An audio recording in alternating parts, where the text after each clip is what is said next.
కడప జిల్లా చిట్టివేలి మండలం తిమ్మాయపాళ గ్రామానికి చెందిన ముత్యాల శివప్రసాద్ తమ తరతరాల పూర్వీకుల ఇనాం భూములను కొందరు అక్రమంగా ఆక్రమించుకున్నారని ఆరోపించారు. అధికారులకు పలుమార్లు ఫిర్యాదు చేసినా చర్యలు తీసుకోలేదని ఆవేదన వ్యక్తం చేశారు. నకిలీ పత్రాలతో భూములను స్వాధీనం చేసుకునే ప్రయత్నాలు జరుగుతున్నాయని పేర్కొంటూ పూర్తిస్థాయి విచారణ జరిపి ఆక్రమణలకు తొలగించి తమకు న్యాయం చేయాలని ప్రభుత్వాన్ని కోరారు. మా పూర్వీకులకి సోత్రేము మట్టురాజులు అనే వాళ్ళ దగ్గర నుంచి మాకు నామగా ఇచ్చి ఉన్నారు. ఆ భూమిని ముత్యాల ముద్దు వీరప్ప పెద్దవేములనే మా పూర్వీకులు దాన్ని అనుభవించుకుంటూ వాళ్ళ వారసులు అనుభవించుకుంటూ వస్తూ ఉన్నారు. కొంతకాలానికి 1969లో రీసర్వే జరిగేటప్పుడు మా తాతగారు ముత్యాల కన్నయ్య అనే వ్యక్తిని వాళ్ళ ముత్యాల ముద్దు వీరప్ప అనే వ్యక్తికి వారసుడిగా గుర్తించి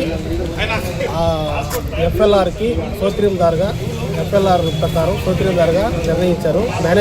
మేనేజింగ్ ప్రొపరేటర్గా ఉంటా వచ్చాడు. తర్వాత ఆయన ద్వారా మా తండ్రి గారి పేరున డాక్యుమెంట్ కావడం జరిగింది. కొంతకాలానికి మా తాతగారు చనిపోయారు. తాతగారు చనిపోయినా కూడా మేము ఆ ఊర్లోనే ఉంటూ వస్తూ ఉన్నాము. ఆ ఊర్లో ఉండేంత వరకు మా భూములు ఎక్కడ అన్యాక్రాంతం జరగడం కానీ ఎవరి దగ్గర నుంచి ఎలాంటి ప్రాబ్లమ్స్ కానీ వచ్చేటివి కావు. కొంతకాలానికి మా బతుకు తెరువు కోసం మేము రైల్వే కోర్టులో జాబ్ రీత్యా అక్కడ సెటిల్ అవ్వడం జరిగింది.